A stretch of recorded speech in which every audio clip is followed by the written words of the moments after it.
Salut à toutes et à tous, c'est Herpawings. Aujourd'hui on se retrouve pour le deuxième podcast aéro en date traitant d'IVAO.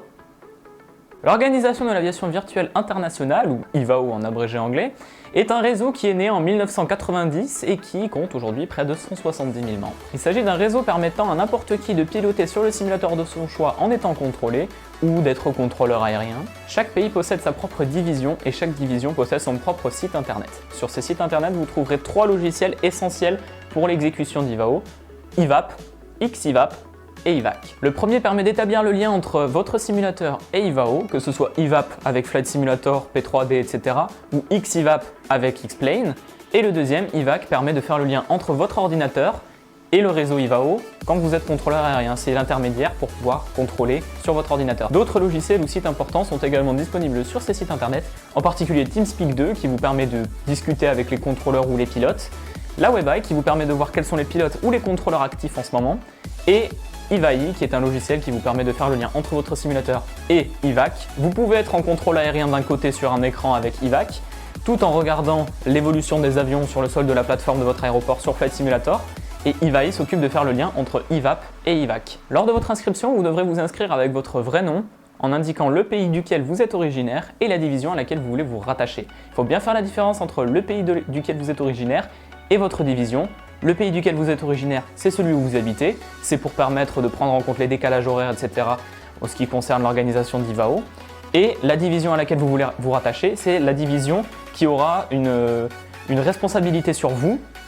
C'est la division à laquelle vous allez vous rattacher, donc à laquelle vous allez contrôler quand vous voulez être contrôleur aérien et pour laquelle vous allez voler quand vous serez pilote. Petite anecdote, il m'est arrivé assez souvent de tomber sur des pilotes qui n'avaient pas compris ce concept, la différence entre le pays d'origine et la division, et qui avaient marqué dans les deux catégories provenir du même endroit.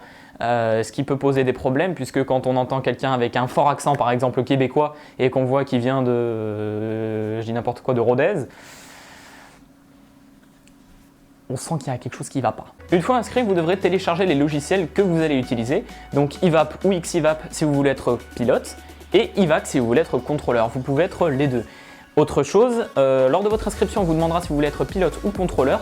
Sachez que ce paramètre est modifiable par la suite après votre inscription, donc vous n'avez pas besoin de vous refaire un compte si par exemple vous voulez être contrôleur aérien et que vous n'étiez pas sûr quand vous êtes inscrit, donc vous n'avez pas coché cette case. Après votre inscription sur IVAO, vous vous verrez assigner l'un des deux grades suivants, AS1 si vous êtes contrôleur ou FS1 si vous êtes pilote. Il faudra enregistrer 10 heures de connexion en tant que l'un ou l'autre pour pouvoir passer AS2 ou FS2. Pour les grades supérieurs, il faut une combinaison d'heures de connexion et d'examens pratiques ou théoriques, ou les deux, qui vous permettront, dans le cadre du contrôle aérien, d'accéder à d'autres positions, de pouvoir contrôler sur de plus grands aéroports. Les 4 principaux grades importants en France sont AS1, AS2, AS3 et ADC. La plupart des aéroports sont ouverts aux AS2, des petits aéroports.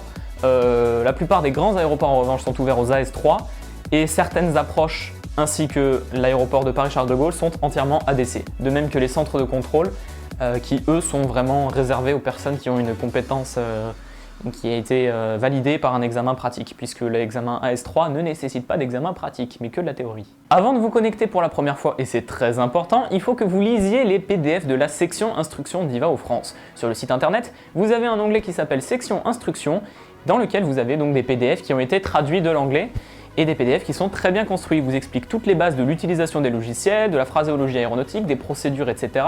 Et c'est quelque chose qu'il est vraiment essentiel de maîtriser quand vous vous connectez pour la première fois, que ce soit en tant que pilote ou contrôleur. Si vous êtes contrôleur aérien, il est souhaitable que vous fassiez quelques heures en tant qu'observateur, c'est-à-dire que vous vous connectez sur IVAO avec IVAC, et que vous rentrez OBS au lieu de rentrer TWR pour tour, GND pour sol, etc. etc. Et vous n'avez aucun contrôle sur les avions, c'est-à-dire que vous ne pouvez pas rentrer des informations concernant les avions eux-mêmes, vous ne pouvez pas leur obliger par exemple un cap, une route, un direct vers un point, une altitude, etc. Vous allez avoir un contrôle uniquement sur le channel TeamSpeak dans lequel vous voulez vous rendre, c'est-à-dire que vous pourrez, chez vous, vous balader entre les différents TeamSpeak pour pouvoir écouter comment se débrouillent les différents contrôleurs. Ça peut être intéressant particulièrement au niveau de l'apprentissage de l'anglais aéronautique, où vous pourrez aller en observateur dans n'importe quel aéroport du monde. Bien sûr, vous n'allez pas interagir sur la fréquence, à moins que le contrôleur ne vous demande d'interagir en tant que channel commander, mais ça vous permet d'écouter les communications qui se font sur toutes les fréquences et d'apprendre la phraséologie en fait de manière un petit peu plus ludique qu'en lisant les PDF, qui n'est pas forcément très fun. Une fois que vous aurez fait ces heures en tant qu'observateur, il sera souhaitable que vous lisiez l'ensemble des cartes de l'aéroport que vous souhaitez contrôler, et je vous rappelle qu'il faut commencer par un petit aéroport. Les meilleurs exemples sont... écoutez, j'en ai quelques-uns sur cette carte. La Rochelle, Perpignan, Moulins est pas mal aussi. Biarritz, mais ça c'est pour les contrôleurs qui sont un petit peu plus expérimentés. Et si vous êtes dans le nord, vous avez par exemple le Touquet ou Deauville qui sont des aéroports très, on va dire, ludiques. Alors pourquoi ludiques? Tout simplement parce qu'ils sont simples, ils ont une configuration qui n'est pas avec 30 000 pistes, comme à Bordeaux par exemple où il y a 2 pistes croisées. Les procédures sont simples, il n'y a pas de procédure anti-bruit, il n'y a pas énormément de procédures pour les vols IFR. Et ça vous permet de vous caler avec les informations de base présentes dans les cartes. Et si vous voulez d'ailleurs apprendre à vous servir des cartes VAC qui sont les cartes pour le VFR, je vous recommande de cliquer sur ce petit lien pour aller voir ma vidéo que j'ai faite dernièrement. Pour les pilotes, le module IVAP ou XIVAP s'ajoute à votre simulateur et vous pouvez y accéder via le menu des compléments. En tout cas pour Flight Simulator, puisque je ne sais pas comment ça fonctionne pour P3D ni pour X-Plane. Lui aussi permet de faire le lien entre votre installation, en l'occurrence votre PC et votre simulateur, et IVAO. Il peut également vous permettre d'envoyer votre plan de vol, ce qui est très important avant un vol pour donner les informations nécessaires au contrôleur qui va vous contrôler, d'avoir des informations météo, de changer votre transpondeur, et d'autres petites choses qui sont diverses et variées. Je vous donne un petit tuyau pour pouvoir changer votre transpondeur sur IVAP. Il faut appuyer sur point X. Voilà, cette vidéo était assez succincte et courte, mais je vous ai donné les informations principales qu'il faut savoir sur IVAO avant de vous lancer. Maintenant, si vous avez des questions, n'hésitez pas à les poser en commentaire. Rappelez-vous, et c'est très important, lisez les PDF, apprenez la phraséo et contrôlez sur de petits aéroports. N'hésitez pas à vous abonner, à liker la vidéo, à commenter, comme je vous l'ai déjà dit. Et puis moi, je vous dis à la prochaine et bon vol!